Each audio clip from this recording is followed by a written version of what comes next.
and listening. 43 Charlie Tango 004, 43 Charlie Tango 004, World Radio 559, San Francisco Bay. John, how are you doing tonight? Yeah, g'day, World Radio 559. This is Charlie Tango 004 down under. Got a copy on you there, mate, but it is rough and tough. It'll be rough and tough on the frequency. Another one, mate. Pick another one there. Back to you. Let's go to channel 40. Let's take a 27.405, channel 40, copy. Roger, roger. 43 Charlie Tango 004, Whiskey Romeo 559, stateside. Roger on that, Whiskey Romeo 559. This is Charlie Tango 004 down under. How you going, mate? Hey, how's this one work for you? I got a good copy on you now there. Go ahead. Yeah, Roger, this one's good, mate. Nice and clear. Guys up there seem to be shooting anyway. That's usually the main concern at this time. If anyone up in your neck of the woods would be using it, but there doesn't appear to be anyone there, my friend.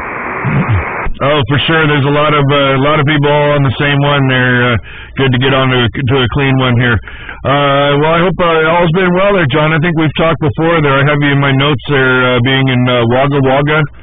That you're in Wagga Wagga, New South Wales, if I have that right? Yes, that's correct. That is correct, my friend. And I've misplaced my notes here, and I don't have your details here. If you could just give me your personal one more time. Yeah, no worries there. It's Alan, Alpha, Lima, Alpha, November, about 30 miles southeast of San Francisco, California. Copy? Yeah, Roger, Alan, no worries at all, mate. You're up around the 9 plus here, 5 out of 5 on the audio front there, Alan. Doing a good trip into Wagga Wagga, my friend. Nice to hear you out there again. You're one of the strongest stations at this point in time anyway. You're really making a good signal into my receive there, my friend. Well, that's good to hear. Thank you, John. Likewise there. That's why I got a hold of you there. You were standing out away from the rest of the crowd there, and sounded real good in my receive there. Just trying to relax in here. It's a Monday evening for us, about 20 minutes before 7 p.m., and just going to get ready to do some dinner here and relax for the evening after our big Easter Sunday. The weather here is starting to clear out after a couple days of on and off rain showers. So we are due now for some clearing weather, and a little bit warmer there is the forecast at this point there. Back to you. Yeah, Roger, on the weather there, Alan. Well, it's 20 to 1 here in the afternoon. I just got home from work about 20 minutes ago there. You're my first contact on the radio there, Alan. Nice day here. Only 21 degrees Celsius today. Bit of a cool change to what we've been used to over the summer there. We had a pretty hot summer, but nice blue sky and nice cool weather at the moment. As I said, 21 Celsius here, and it's looking good for the rest of the day there, Alan. Back to you. Hey, good deal. Yeah, I heard you guys had quite the heat wave for a while. Talking to some of the guys there and saying that they were really enjoying the fact that it's starting to cool down a little bit there. I think you guys paid your dues with all that heat, so it's certainly nice to be able to dial it back a little bit and cool off there. We have fairly mild temperatures here where I live. It doesn't get too extremely hot or too cold. Basically a pretty mild climate in the San Francisco Bay Area, although we do have a few days here and there where it gets pretty darn hot, but so far we haven't had that there lately. I know it starts warming up because my turtles come out. I've got a pond in the backyard, and the turtles start coming out and laying around in the sun, and that's even better than a thermometer to let me know that the weather's getting better there. Back to you.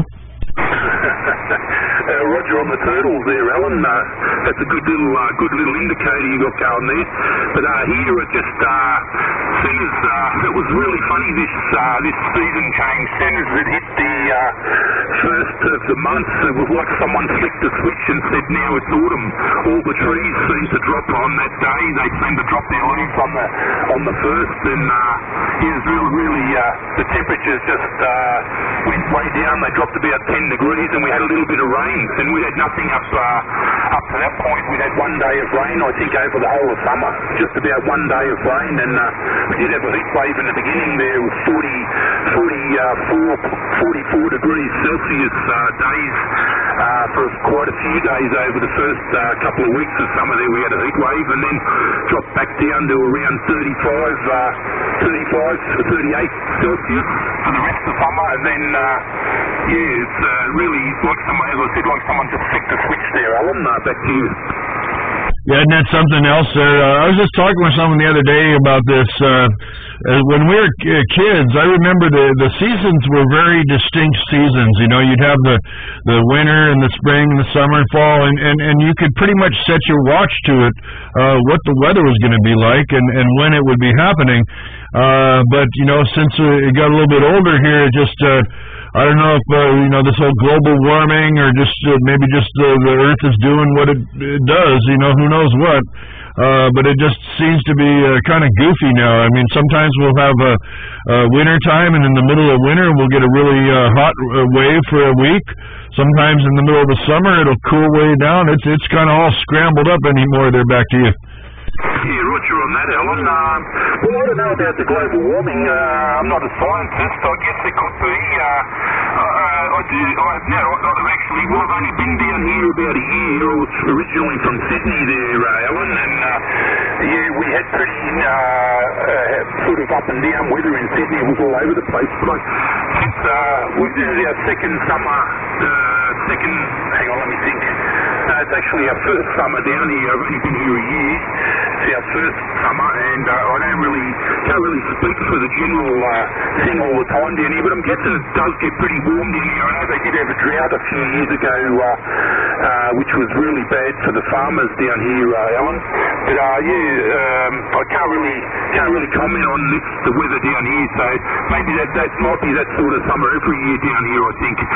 But we did get a flood the first week we moved here. We got flooded, so that was a bit of bad luck and not a good welcome to the area. But it's been good since then. Hardly rained and a lot of sunshine there, Alan, and we're quite enjoying our lifestyle down this way, mate. Back to you.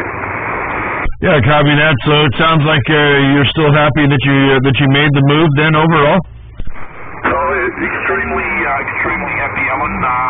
We were renting in Sydney, and it was like paying about $400 a week for a rundown two-bedroom house on a little block, very small block on a major arterial road.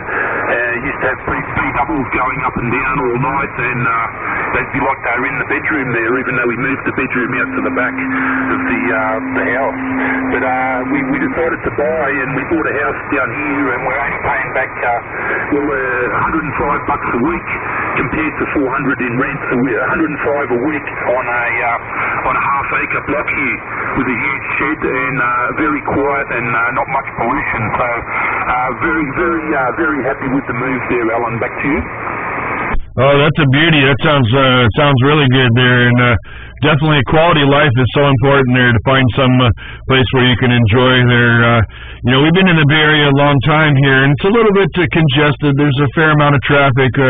We are pretty lucky though. We do have a home up on the very top of a ridge, so we have a view of most of the San Francisco Bay Area. It's about a 50 to 80 mile view of the entire Bay Area, so that's kind of a good thing. And being on top of the hill, of course, it's great for radio.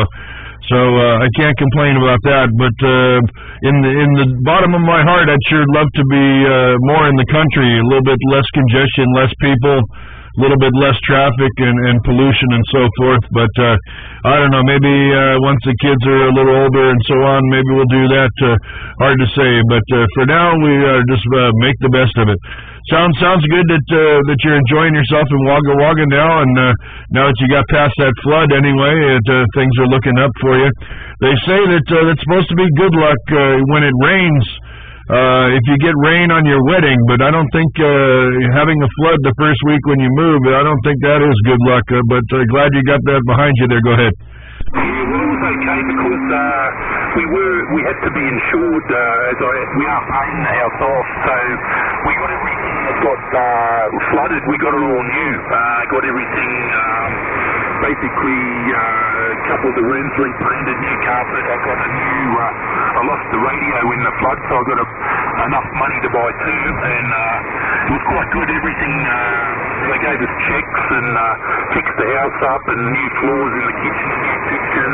So, because the kitchen was about 30 or 40 years old, so we got a new kitchen out of it, modern up-to-date kitchen and all that there, Alan. So, I mean, it was a bit of a struggle. It was a bit frightening to wake up in the middle of the night with water in the house and emergency services knocking at the door. But after that, once it's all over and it's behind you, it's not bad. The house is much better than it was when we first moved here. It was a bit of a rundown house. Now it's actually quite presentable there, Alan. Back to you. Well, it sounds like a bit of a blessing in disguise then, even though you had to pay the price of a little bit of trauma to get through the heartache there. But glad to hear it worked out well for you and that things are good in the end. We have these things happen in life, and it tries our patience, and it's good when you come out on the other side even better than it was before there, Roger. Roger on that, mate. Yeah, no, it's all good. It is definitely was a blessing in disguise. Disguised as a disaster, and apparently it's only 1 in 100-year event, they reckon. And this place, this town has been flooded before, but not where we are. So it should never happen again in our lifetime. So we should be right there, Alan. Back to you, mate. Well, it's good to have that out of the way, and for 1 in 100 years, I don't know, the luck and the timing of it all. Maybe in a way that was good, though, because you got your house upgraded anyway. Well, I don't know if you can hear the dogs barking in the background. Wife and child just pulled back up out in front. They went out to grab some dinner. So I think that's going to be my cue to sign off here and go spend some time with family and have some dinner together. But I certainly glad we were able to get back in touch and say hello and spend a little bit of time talking, John. And well, I'm sure we'll do it again there sometime real soon. The pleasure on this end, and I'm sure we'll hear you back out again, that big old station that you've got there, John. Cheers and beers, my friend, and the pleasure's on this end. 43 Charlie Tango 004, Whiskey Romeo 559, stateside. I'll be QRT after yours. It's been a pleasure. Thanks. Roger on that, Alan. Good you have a nice feed with your family there, mate, and take care. Great to talk to you again. Always good to hear the big power stations out of the States there, mate. All the best to you, 73s, and all the good numbers and good DX as well, Alan. Two World Radio 559 from 43 Charlie Tango 004. Thank you and bye-bye. Cheers. Take care now. We are QRT and QSY and QRT. Cheers.